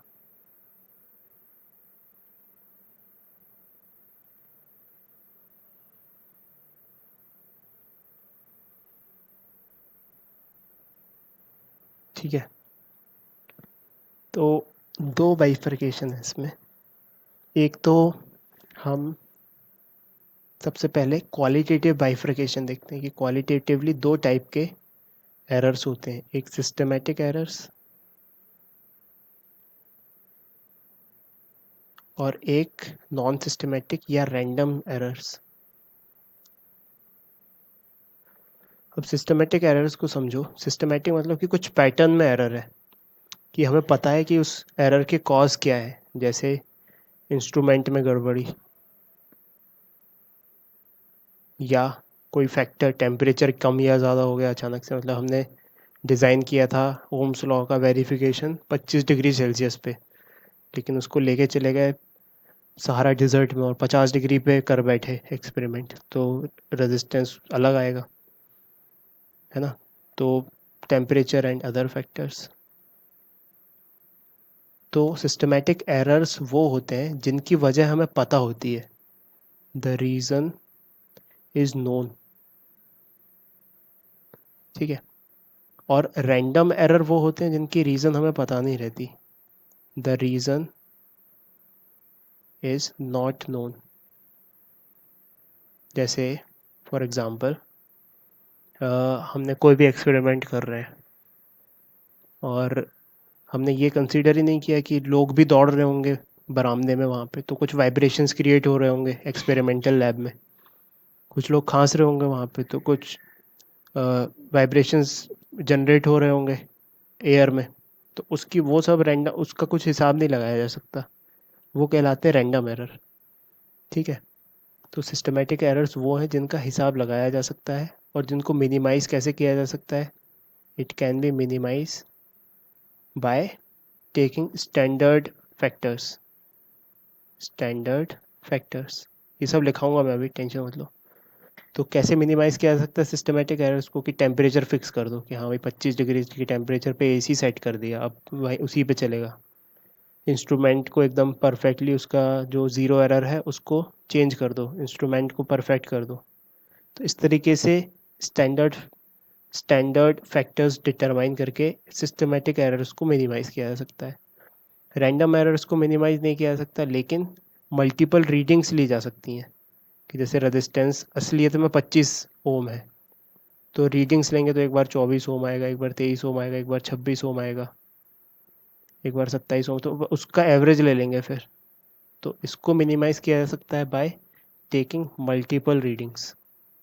इतनी जितनी ज़्यादा रीडिंग्स लोगे उतना सही के करीब आंसर पहुंच जाएगा, ठीक है। डिवाइडेड बाय एन रीडिंग्स ली तो डिवाइडेड बाय एन कर दिया, तो सही के करीब आंसर पहुंच गया। तो ये समझ में आ रहा है, ठीक है। तो first classification is systematic errors versus random errors. तो सबसे पहले हम सिस्टमेटिक एरर्स को लिखना शुरू करते हैं। तो लिखो, first is systematic error.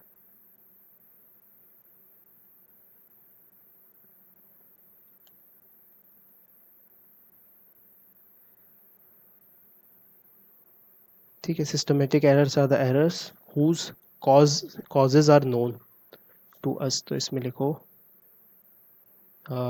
these errors are those whose causes are known to us.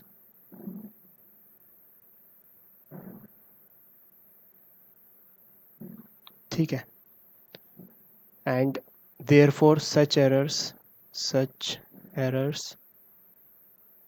can be minimized. In error को मिनिमाइज किया जा सकता है। So following are few causes of these errors. In errors के कुछ कुछ कॉजेस। जैसे पहला, इंस्ट्रूमेंटल एरर।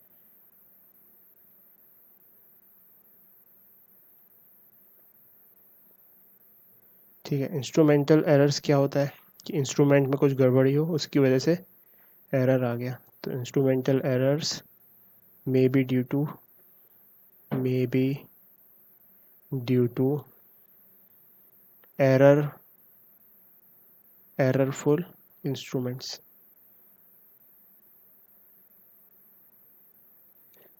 ठीक है, these errors can be reduced. These errors can be reduced by using more accurate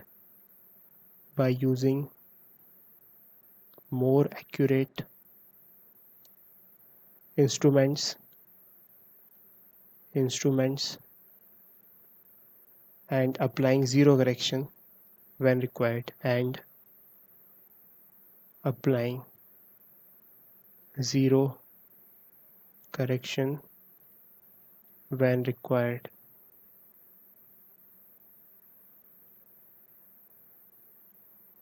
ठीक है।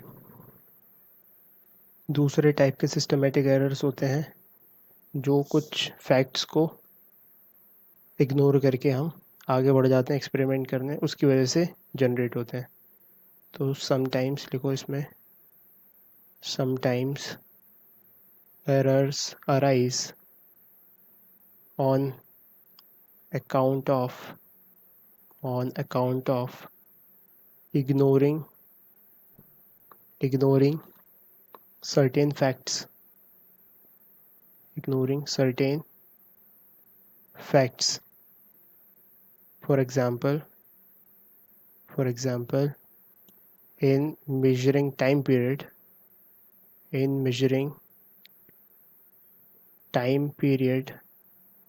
of simple pendulum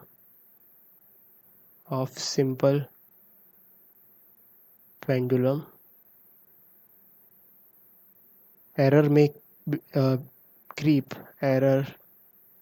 may come into account, या creep because no consideration of air resistance। ठीक है। जैसे फॉर एग्जांपल हम जब इसका टाइम पीरियड लिखते हैं, डेराइव करते हैं फॉर्मूला, पेंडुलम जो लटक रहा है और घूम रहा है ऐसे, तो उसका टाइम पीरियड का फॉर्मूला होता है 2π√L/g। तो ये फार्मूला हम निकालते हैं ये मान के नहीं निकालते कि यहाँ पे एयर भी इसे डिस्टर्ब कर रही होगी। जब बॉल इधर से इधर जा रही होगी, बॉब इधर से इधर घूम रहा होगा, तो फिर वो भी तो हो रहा होगा, एयर भी तो रेजिस्ट कर रही होगी उसको। तो ये कंसीडर नहीं करते, हम मान के चलते हैं कि there is no air, vacuum में निकालते हैं ये। तो उसकी वजह से टाइम पीरियड थोड़ा गलत आ जाता है ना। तो इनको इस टाइप के एरर जो हमने कंसीडर नहीं किए, उनको कैसे मिनिमाइज किया जा सकता है? By using certain correction factor. So these errors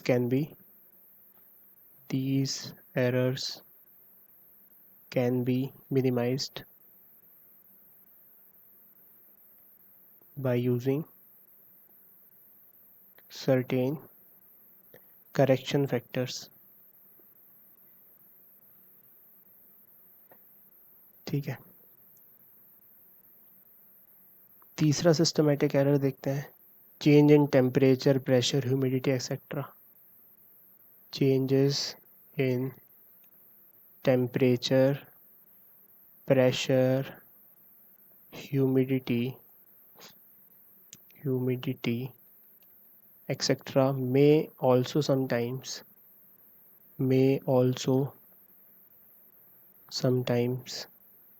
cause errors in the result। तो इसको कैसे कम किया जा सकता है? ये भी करेक्शन फैक्टर यूज़ करके ना। तो देखो इसमें रिलेवेंट corrections can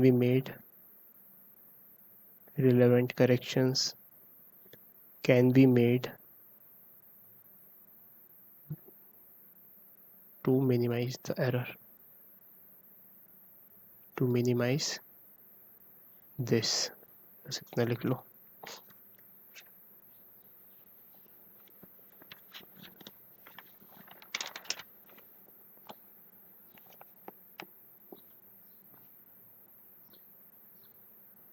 ठीक है, तो ये हो गया अपना सिस्टमैटिक एरर। इसके बाद आ जाते हैं रैंडम एरर पे। तो नेक्स्ट लिखो रैंडम एरर। सिस्टमैटिक एरर जिनके कॉजेज़ हमें पता होते थे, रैंडम एरर जिनके कॉजेज़ हमें नहीं पता होंगे। ठीक है। The causes of random errors are not known. The causes of random errors are not known। ठीक है। तो इसलिए इसको completely eliminate नहीं किया जा सकता। So therefore hence it is not possible to remove them completely, to remove them completely. ठीक है, जैसे किन वजहों से हो सकते हैं ये कि बीम बैलेंस रखा हुआ है हमने और नाप रहे हैं, कुछ वज़न तोल रहे हैं उस पे, और कॉरिडोर से वो निकल गई, रैली निकल गई, दौड़ गए लोग, तो वाइब्रेशंस क्रिएट हो गए, तो बीम बैलेंस थोड़ा सा फ्लक्चुएटेड रीडिंग दे बैठा है ना।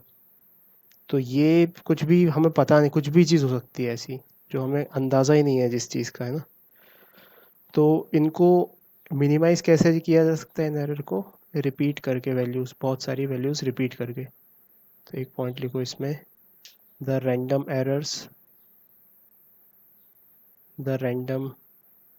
Errors can be minimized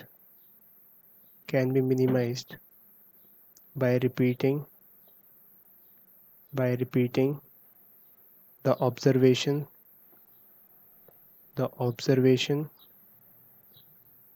a large number of times and taking arithmetic mean of all the observations, है ना। तो जो मीन वैल्यू निकल के आएगी इनका मीन लेने के बाद, वो एक्यूरेट रीडिंग के काफ़ी करीब होगी। So the mean value would be very close to the most accurate reading,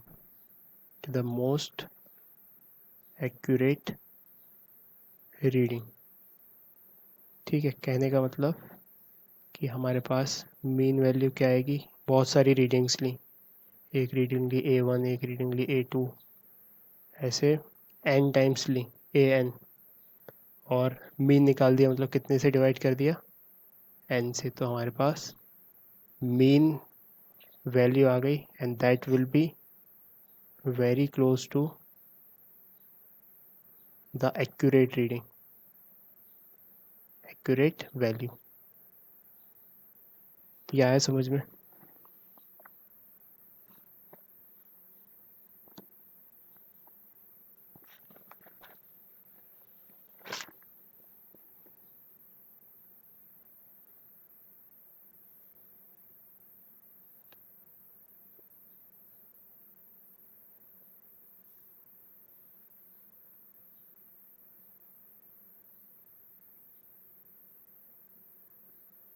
तो ये तो थ्योरेटिकल पार्ट हो गया अपना, थोड़ा सा जनरल नॉलेज के पॉइंट ऑफ व्यू से। क्वेश्चंस में क्या करना पड़ेगा? क्वेश्चंस में कुछ हमको कैलकुलेट करना पड़ेगा कि एरर कैसे कैलकुलेट होगी। तो कुछ मैथमेटिकल टर्म सीखनी पड़ेंगी अब इससे रिलेटेड। तो ये सब ने लिख लिया, फिर आगे बढ़े।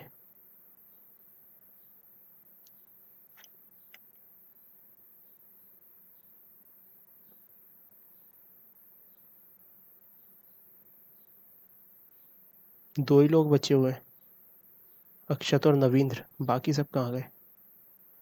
सो गए सब?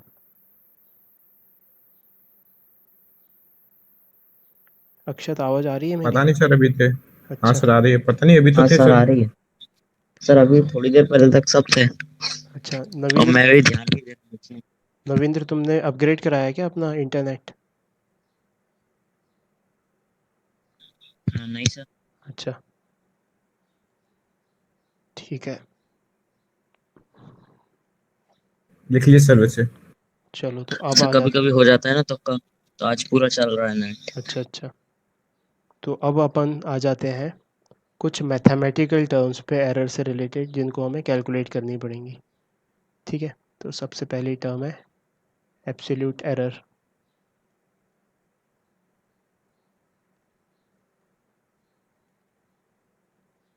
एब्सोल्यूट एरर मतलब कि मीन वैल्यू जो निकल के आई है उससे वो रीडिंग कितनी दूर है। तो इसको लिखना समझते हैं, the difference between the true value and the measured value of a quantity is called an absolute error.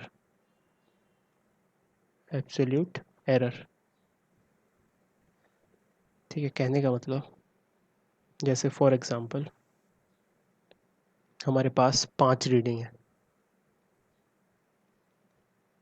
A1 is 1, A2 is 2, A3 is 1, A4 is 1.5 and A5 is 2.5। ठीक है, 5 रीडिंग है। क्या क्या रीडिंग है वो? एक है 1, एक है 2, फिर 1, फिर 1.5, फिर 2.5।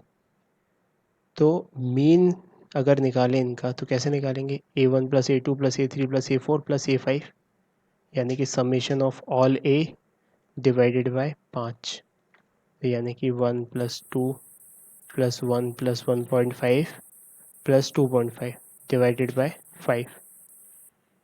तो इसको सॉल्व किया तो पहली रीडिंग 1 और 2 3 4 5 6 7 8 8/5, 8/5 की वैल्यू होती है 1.6। तो अर्थमेटिक मीन इसका कितना आ गया? सारी वैल्यूज़ का 1.6। अच्छा, तो अब पहली रीडिंग क्या थी? पहली रीडिंग थी 1, वो मीन से कितनी दूर है? ठीक है, तो हम पहले का एब्सोल्यूट एरर लिखेंगे कि एब्सोल्यूट एरर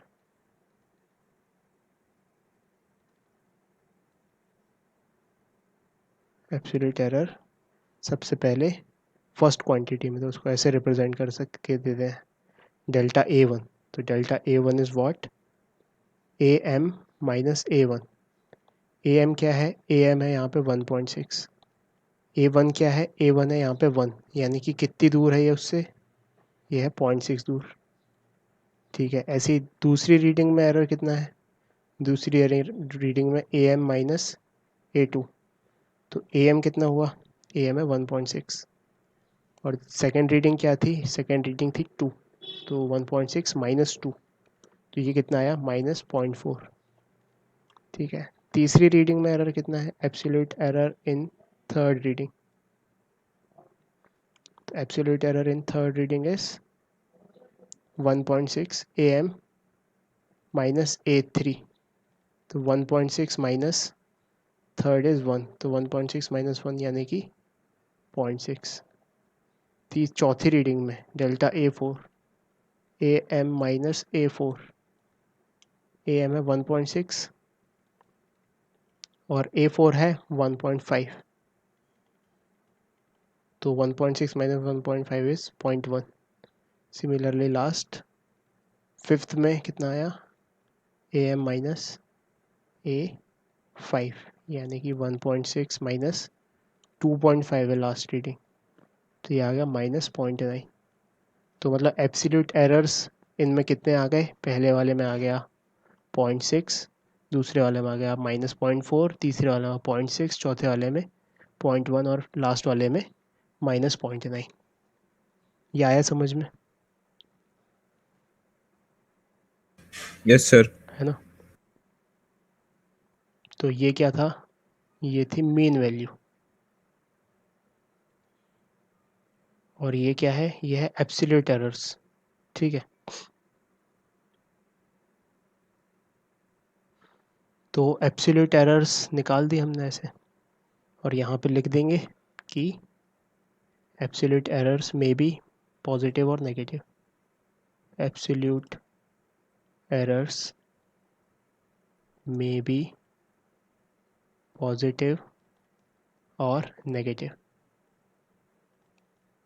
ये बात ध्यान रखेंगे। ठीक है, इसके बाद आ जाते हैं हम सेकेंड टर्म पे, जिसको बोलते हैं mean absolute error. Mean absolute error.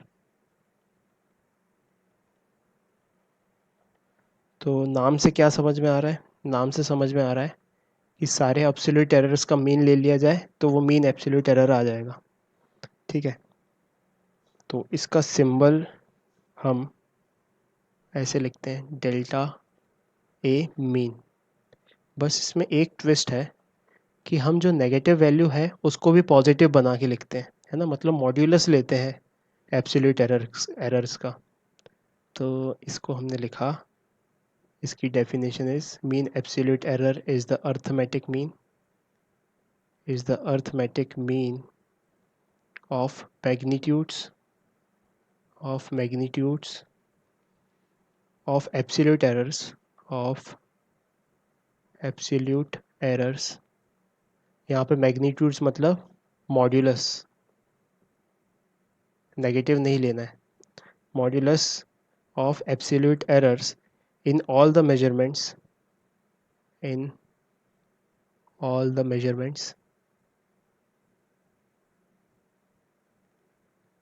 is called mean absolute error। formula wise delta a mean is equals to delta a1 का mod plus delta a2 का mod plus so on delta an का mod divided by n, है ना। तो जैसे हमारा example था, इन previous example, अगर हमें डेल्टा ए मीन निकालना होता तो हम कैसे निकालते? सारे एब्सोल्यूट एरर्स का मॉड्यूलस लेके सम कर देते। तो पहला था 0.6, दूसरा था -0.4, तीसरा था 0.6, 0.1 माइनस 0.9, 0.6, 0.1 माइनस 0.9। तो इन सब के मॉड्यूलस लेने हैं और ऐड कर देना है, और डिवाइडेड बाय कितने हैं ये? 1 2 3 4 5। तो किया, 0.6 का मॉड्यूलस इज 0.6, माइनस 0.4 का मॉड्यूलस इज 0.4, 0.6 का मॉड्यूलस इज 0.6, 0.1 का मॉड्यूलस इज 0.1 एंड माइनस 0.9 का मॉड्यूलस इज 0.9 डिवाइडेड बाय 5। ठीक है, अब इसको कैलकुलेट करेंगे। तो इसको कैलकुलेट किया, 0.6 और 0.4 कितना होता है? 1, 1 और 0.6 इज 1.6, 1.6 और 0.1 इज 1.7, 1.7 और 0.9 2.6, तो 2.6 डिवाइडेड बाय 5। इसको किया 5 5 और 25, तो 0.5, और फिर एक बचा तो 0.52। तो जो फाइनली हमारे पास मीन एब्सोल्यूट एरर है वो आ गया है 0.52, mean absolute error.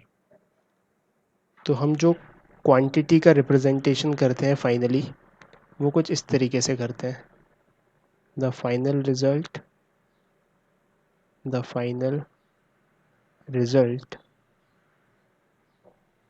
of a measurement is written as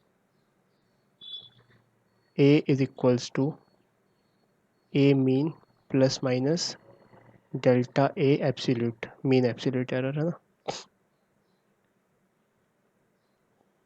इस तरीके से रिप्रेजेंट करते हैं। तो in our example, in previous example हम कैसे रिपोर्ट करेंगे? a को a is equals to mean कितना आया था, सारी क्वांटिटीज़ का मीन आया था 1.6। तो ये लिखेंगे हम 1.6 plus minus mean absolute error मतलब 0.52। तो यानी कि रेंज क्या होगी? रेंज होगी 1.6 माइनस 0.52 से लेके 1.6 प्लस 0.52 तक। तो 1.6 माइनस 0.52 किया तो ये हुआ 1.08 और इसको किया तो ये आया 2.5 और 6 11 2.12 तो 1.08 से लेके 2.12 तक आंसर होगा कहीं ना कहीं। ठीक है, ये आया समझ में? तो काम की चीज़ क्या है? सबसे काम की चीज़ है mean absolute error.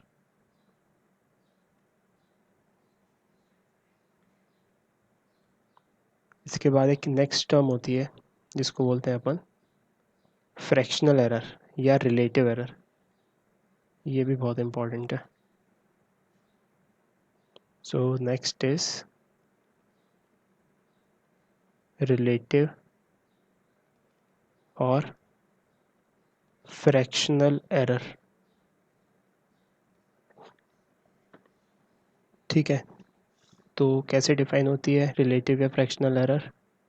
The ratio of mean absolute error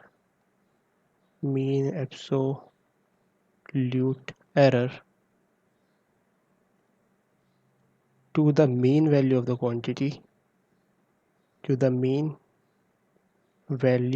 the quantity is called relative or fractional error। ठीक है, तो यहाँ पे लिख देते हैं relative error is equals to, क्या लिखें, ratio of mean absolute error यानी कि delta a mean divided by mean value of the quantity यानी कि ए मीन। ये रिलेटिव एरर हो गया। तो पुराने सवाल में, पुरानी सिचुएशन में, in previous example relative error क्या होगा? Relative error is equals to delta a mean. Delta a mean was 0.52 और 0.52 divided by a mean. A mean was 1.6। ये रिलेटिव एरर हो गया। ठीक है, इसको सॉल्व करेंगे अगर, so it will be 0.4 something, 0.4 के करीब होगा, 0.43 इतना करीब। ठीक है, अच्छा एक टर्म होता है percentage error. So the next term is percentage error.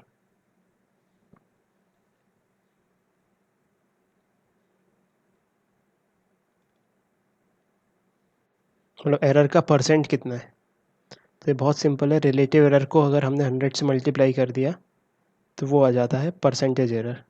So relative error expressed in percentage is called percentage error। तो कहने का मतलब percentage error is nothing but delta a mean upon a mean। ये लिखा हमने fractional error और उसको multiply किया 100 से। ये परसेंटेज एरर का फॉर्मूला है ना। ये mean absolute error divided by mean value into 100। तो in previous example percentage error was कितना आया था? ये वाली चीज़ फ्रैक्शनल एरर आया था 0.43। 0.43 इंटू 100 यानी कि 43% का एरर है ना। जितना ज़्यादा परसेंटेज ऑफ एरर होगा उतना ज़्यादा बेकार मेजरमेंट हुआ है, जितना कम एरर होगा परसेंटेज का उतना अच्छा मेजरमेंट हुआ है। क्या आया समझ में? Yes sir. ठीक है, तो यहीं तक करते हैं। मैं इसकी कुछ एक्सरसाइज भेजूंगा सॉल्व करने के लिए, उसको सॉल्व करना। 3 बजे मिलते हैं मैथ्स के साथ। Thank yes. यू।